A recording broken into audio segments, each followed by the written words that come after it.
오늘부터 처음 선보이는 우리 뉴스버스의 김태형 기자, 김태형의 취재 현장 런. 네, 김태형 기자 안녕하십니까? 네, 안녕하십니까. 김태현입니다. 네, 오늘 첫 방송인데요. 네, 네네. 아침에 일찍 이제 매주 월요일마다 부탁을 좀 드리도록 하겠습니다. 네네. 자, 먼저 아무래도 윤석열 대통령 부부의 방미 어제 돌아왔죠. 이 총 결산부터 좀 간단하게 기자로서 좀 평을 해줬으면 좋겠습니다. 일단 이 방미 성과에 대한 얘기에 앞서서 네. 윤석열 대통령과 김건희 씨가 네. 이 비행기 타고 오는 과정에서 그 기자들이랑 사진 찍고 그런 내용들이 좀 보이더라고요. 아, 그래요? 예, 그러니까 갑자기 이제 기자들을 응원하기 위해서 격려하기 위해서 네. 이제 기자들 앞에 갑자기 나타났고 네. 비행기가 불편하진 않은지 그런 것들을 물어봤다고 하는데 네. 그런 내용들, 그러니까 미국 방미 과정에서 나왔던 모든 내용들을 좀 살펴봐도 네. 이 윤석열 대통령의 어떤 성과 그리고 어떤 우리가 갖고 올 수 있었던 국익 이런 내용들보다는 네. 이 좀 약간 거칠해하는 모습들을 많이 보였다라는 점을 먼저 좀 거론을 하고 싶습니다. 네. 그래서 이번에 윤석열 대통령 그리고 대통령실에서 강조하고 있는 이제 성과가 경제 안보 이렇게 나눠서 좀 볼 수 있을 것 같은데요. 네, 잠깐요, 김태우 기자. 근데 한국 기자들하고, 그러니까 네네. 그 윤석열 대통령이 미국 가기 전에는 로이터 통신, 가서는 워싱턴 포스트하고 그 인터뷰를 했나요, 그죠? 가기 전에 인터뷰를 하고 간 겁니다. 가서는 또 그 방송국 어디 하고 했죠, 또 그죠? NBC입니다. 네, MBC하고. 네. 그런데 한국 언론하고는 정작 인터뷰한 적이 한 번도 없잖아요. 그리고 돌아오는 그렇습니다. 기내에서 네. 대부분 다 방미 성과에 대해서 한국 언론 기자들하고 차담회도 갖고 간단한 네. 토크도 하는데 그런 것도 없이 그냥 와서 악수만 하고 갔다는 거 아니에요? 그렇죠. 그러니까 제가 앞서서 이 얘기를 먼저 드린 이유는요. 네. 사진들이 많이 올라와 있습니다. 근데 이 사진들이 올라와 있는데, 네. 김건희 씨가 이제 순방 같이 갔던 기자들과 같이 셀카를 찍는 사진 이런 것들이 올라와 있더라고요. 그래요. 이 대통령실 사진으로 올라와 있는데, 네. 이게 지금 순방과 도대체 무슨 상관이 있는 사진인가라는 점이 좀 궁금해서 일단은 먼저 얘기를 드린 거고, 네. 이 MBC나 그리고 워싱턴 포스트 이런 이제 기자들이랑 해외 언론과는 이제 인터뷰를 하는데 네. 국내 언론과는 인터뷰를 한 게 조선일보와 인터뷰한 게 처음이자 끝입니다. 아, 조선일보하고 했어요? 이번 순방 과정에서는 안 했고요. 예전에 네. 이제 그 대통령 취임하고 나서 이제 처음으로 했던 게 조선일보였는데, 예, 그 이후에는 별다른 얘기가 없습니다. 그래서 얼마 전에 미디어 오늘에서 왜 해외 언론과만 이제 인터뷰를 하는가, 해외 언론과만 대화를 하는 이유가 무엇인가라고 이제 물어보려고. 네. 대통령실의 홍보 담당자들, 행정관, 대변인 다 해서 연락을 돌렸는데, 예. 그 누구도 답변을 하지 않았다라는 내용들도 보도가 된 바 있습니다. 그리고 또 하나 우리가 그 언론 관계에서 주목할 점이 그 도감청 문제 있지 않습니까? 네네. 도감청 문제에 대해서 지금 말씀하신 때 MBC 그 홀트 앵커인가요? 제 기억으로는 그런 것 같은데. 네네. 친구가 친구를 감시하느냐 이런 질문을 했던 거로 기억나고. 그다음에 백악관에서 기자회견할 때 그 백악관 출입 기자 같은데 여기자 미국에 바이든이 도감청 재발 방지에도 약속했냐 이런 질문을 하지 않았습니까? 네, 맞습니다. 네. 그 MBC와의 인터뷰에서는 이제 윤석열 대통령의 답변이 좀 우리가 좀 황당하다 느낄 정도였는데 국가 간에 도청을 하는 것은 막을 수 없다 이런 내용들을 얘기한 걸로 좀 기억을 하고요. 그리고 이 정상 간의 기자회견 뒤에 이제 도청과 관련된 내용들 질문이 나왔을 때도 이게 검찰총장으로서 답변한 거 아닌가라는 생각이 들었습니다. 왜 그러냐면 이 수사를 진행하고 있고 미국에서 수사를 진행하고 있고 아직 결과가 나오지 않았기 때문에 별다른 얘기를 하지 않겠다라고 얘기를 했는데 이거는 법적인 책임을 피해가겠다는 답변이지 책임이 정상으로서의 책임 있는 답변은 아니었거든요. 근데 좀 아쉬운 게요. 물론 이제 김태형 기자도 국내의 뉴스버스의 기자이기도 합니다만 왜 따라갔던 우리 그 대통령실 기자들은 이 도감청 문제는 사실상 우리 대한민국의 주권과 관련된 문제인데 이런 문제에 대해서 왜 대통령에게 그 질문도 안 하고 말이죠. 질문 못한 겁니까? 안 한 겁니까? 안 하기로 한 겁니까? 그 대통령한테 질문한 한국 기자들이 있었죠, 거기서도. 네. 근데 뭐 도청이나 아니면 이제 핵심에 대해서는 질문을 하지 않고 마치 이제 연습 대련을 하는 것처럼 질문을 한 것 같다라는 이제 평가들도 나오더라고요. 네. 근데 이번에 사실 그 이제 앵커님이 말씀 주셨던 것처럼 네. 이 도청 문제는 당연히 다뤄졌어야 될 문제입니다. 그렇죠. 왜냐하면 네. 미국이 우리나라에 뭐 도청을 한 게, 우리나라 그 대통령실 도청한 게 뭐 선의로 한 거다, 뭐 악의는 없었다, 뭐 이런 식으로 얘기를 한 건데, 네. 그 김태우 실장도 얘기를 했었죠. 예. 근데 현재까지도 도청이 되고 있는지, 혹은 도청이 된 자료들이 어떤 내용들이 있는 건지, 뭐 그런 내용들이 하나도 파악이 안 됐는데, 네. 대통령실에서 선제적으로 미국의 입장을 대변하듯이 그렇게 얘기하는 것은 네. 국익 차원에서도 좀 문제가 되지 않나라는 생각을 좀 하고 있습니다. 김태형 기자가 날카롭게 말씀하신 것 같은데 현재도 그럼 도청이 진행되고 있는지 이거 진짜 문제 아닙니까? 그렇습니다. 그리고 그 미국이 도청을 하고 있을 정도라면 그 이제 우방국으로서 동맹국으로서 가장 큰 나라라고 지금 대통령실이 얘기하고 있는 네. 그 미국이 했을 정도라면 중국은 안 했을까요? 일본은 안 했을까요? 네. 이런 내용들 하나도 지금 파악이 안 되고 있는데 이걸 문제 삼지 않는다는 게 참 이해가 되지 않습니다, 사실. 네, 알겠습니다. 자, 박미성과 말씀하신 경제적 부분에 대해서 김태형 기자가 좀 얘기를 하실 것 같은데요. 박미성과 문제 경제적 측면 좀 짚어주시죠. 네. 일단은 59억 달러를 유치했다고 이제 대통령실에서는 발표를 하고 있습니다. 네. 그래서 그게 가장 큰 성과라고 하는데 문제는 이게 실질적으로 어떤 계약으로 이어진 게 아니라 MOU를 맺고 왔다는 겁니다. 네. 근데 저희가 앞서 이전 정권에서도 봤던 것처럼 뭐 이명박 정권 그리고 박근혜 정권 살펴보면 이 MOU를 했다라는 얘기들은 굉장히 많이 나왔었습니다. 이 해외로 나갔을 때 MOU를 맺어서 우리가 이만큼의 이제 경제적 이득을 얻었다라는 보도들은 많이 나왔는데 그게 이제 정권 말기쯤 되면은 결산으로 이제 돌아오거든요. 그 기자들이 취재를 하고. 근데 이명박 정권에서는 그 MOU가 계약까지 이어진 건 한 건밖에 없었고요. 그래요? 네, 박근혜 정권 때는 MOU 맺었던 게 이제 계약으로 이어진 게 한 건도 없었습니다. 그래요? 그러니까 지금 이렇게 이제 순방 성과라고 갖고 오는 것들, MOU를 맺었다라는 것들, 이게 실제로 성과로 이어질지는 아직까지는 좀 지켜봐야 되는 부분이라고 생각을 하고요. 그리고 이 테슬라 일론 머스크 대표랑도 이제 만나가지고 윤석열 대통령이 뭐 거기 한국에 이제 뭐 어떤 유치를 하려는 노력을 했던 것 같은데 공교롭게도 일론 머스크가 이 윤석열 대통령을 만난 다음 날 그 테슬라 한국 지사장을 교체를 해버렸습니다. 왜 그런 거예요? 진짜 궁금하던데.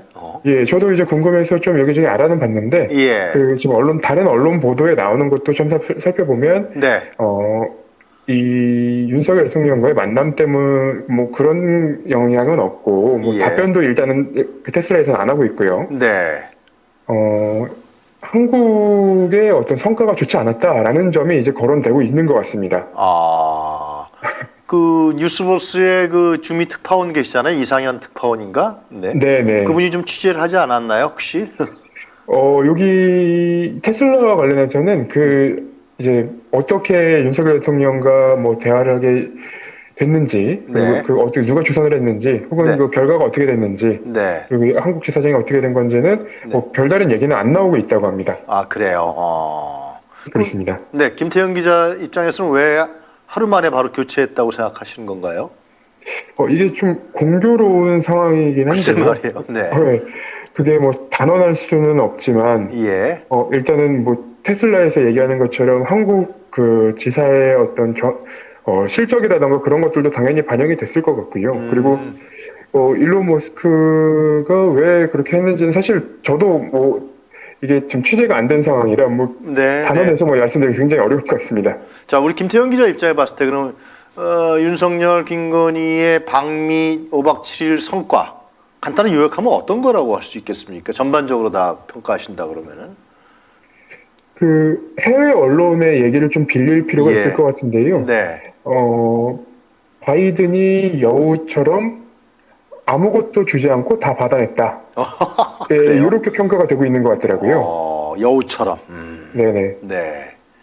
그래서 이게 지금 우리 정부에서는 일단 이번에 이제 성과로 예.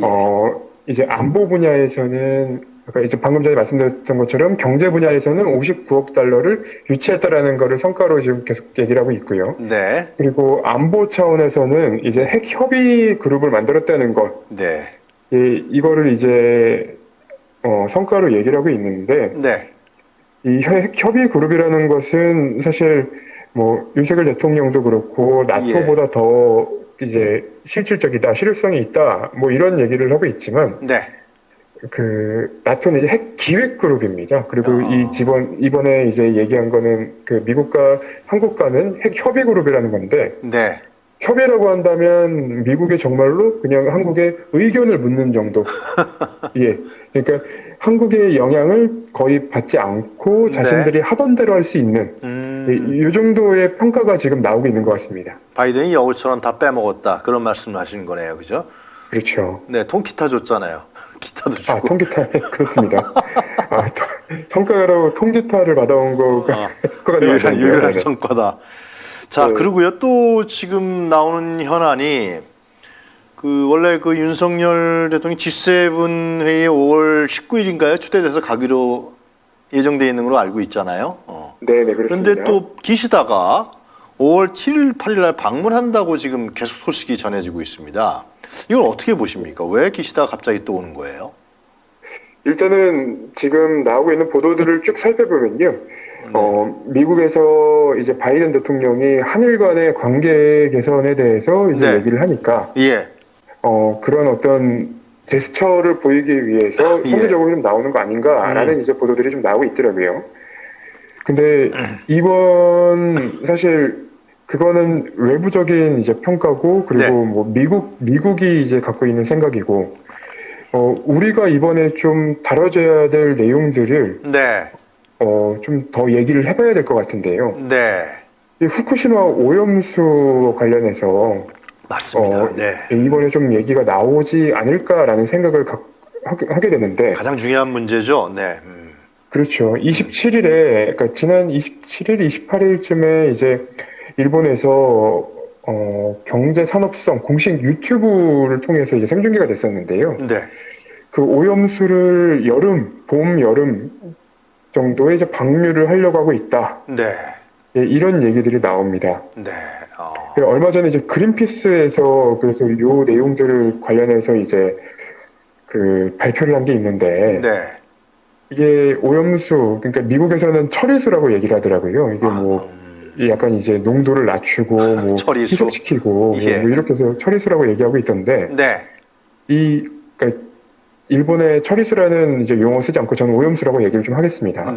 그 오염수가 이제 방류가 됐을 때 여기에 이제 피폭되거나 혹은 여기 영향을 받는 수산물을 먹으면 결국은 이거는 그러니까 한국 사람이 아니라 이 생선을 먹은 사람들의 영향을 미칠 수밖에 없다. 그 실제로 유전자 변형이 있다는 이제 보고도 있다. 이런 내용들이 좀 발표가 됐습니다. 그런데 이 문제를 기시다가 방한했을 때 윤석열과 기시다가 이 문제에 대해서 어떤 대책을 세울까요? 전혀 아닐 것 같은데. 그래서 오히려 기시다 총리가 윤석열 대통령한테 우리가 이렇게 할 테니 뭐 양해 부탁한다 뭐 이런 식으로 먼저 선제적으로 얘기를 하지 않을까라는 이제 좀 생각도 좀 하게 됩니다. 그렇군요. 7일, 8일이면 이번 주말이네요, 그죠? 이번 그렇습니다. 주말에 오는 건데요. 우리 대한민국 국민들이 기시다 총리의 방안에서 어떠한 감정과 생각을 가질지 성남공항 통해서 들어오겠죠. 아마 보안 문제가 철저철미하게 이루어질 것 같은데. 그렇죠. 참 배짱 좋습니다. 기시다 총리 대한민국에 오고. 그리고 지금 뭐 박재현 외교부 장관이 뭐 연합뉴스 TV에 나가가지고 했던 얘기들도 있는데요. 거기서 뭐라 그랬어요? 일본이 나머지 물잔을 채워줄 것으로 기대하고 있다. 뭐 이런 얘기들을 했습니다. 그래요. 근데 여전히 지금 한일 관계 뭐 개선을 개선이 되고 있다라는 보도들은 나오고 있는데 네. 이제 강제동원 해법 관련해서 일본 측에서 좀 성의 있는 행동, 성의 있는 후속 조치가 나오지 않고 있어서 네. 이 부분도 이번에 좀 다뤄질까라는 생각을 하고 있습니다. 뭐 윤석열 일병 구하기 해서 나오는 거예요? 미국에 오다 내려왔고 뭐 별로 줄 게 없을 것 같은데. 왜냐하면 그 미국 보도에 따르면 그러니까 네. 보도 그 윤석열 대통령이 이제 미국에서는 저렇게 잘 지내고 갔지만 한국으로 돌아오면 국내에서는 굉장히 힘든 시간을 보낼 수밖에 없다라는 얘기들이 나왔었거든요. 아, 뉴욕타임스 보도가 이렇게 나왔었죠. 네. 맞습니다. 뉴욕타임즈 보도입니다. 그래서 그와 관련해서 기시다가 약간 윤석열 일병 구하기를 위해 하는 그 방안을 하는 것 아닌가라는 생각, 그런 분석도 좀 나올 수 있을 것 같습니다. 알겠습니다. 자, 오늘 첫 방송인데 좋으셨습니까, 김태형 기자?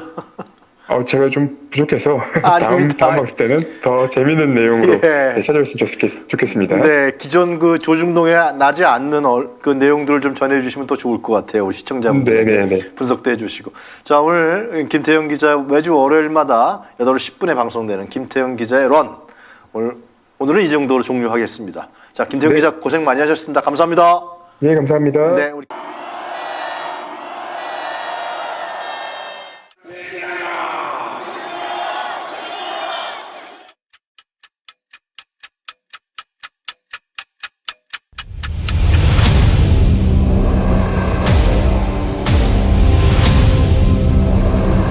정부에서 할 거는 마약 쏙보다 찌들이 잡아야 돼. 일본한테 유린당한 적도 우리가 힘이 없을 때 일본이 힘이 돼주 도움을 받은 적은 있어. 근데 우리가 일본을 훌륭해야 된다. 용산에는 용이 와야 돼. 열줄을 들고 와야 돼. 명백한 국정농단이죠. 천공이 답변해야 될 문제입니다. 상당히 이제 충격적이었죠. 그게 어떻게 가능하겠냐 이렇게 반문을 했거든요. 한 말씀 해주세요. 나는 기자들하고 한 번도 안 해. 김건희 여사하고 아직도 연락하세요 지금요? 국정 운영에 천공이 개입한다고 인과관계를 보고 한번 찾아보도록 하겠습니다. 좋아, 빠르게 가! 본 다큐 영화는 리오더 펀딩으로 제작됩니다. 3만원 후원 회원은 시사회 티켓 2장, 5만원 후원 회원은 시사회 티켓 2장과 영화 제작 포토 에세이집을 추가로 드립니다. 서울의 소리 유튜브 구독 회원에 한해 서울의 소리 유튜브와 서울의 소리 공식 홈페이지에서 다큐 제작 후원에 참여하실 수 있습니다. 서울의 소리 구독 회원 여러분이 대한민국 민주주의와 한반도 평화를 사수할 역사적 다큐멘터리의 주인공이 되어주십시오.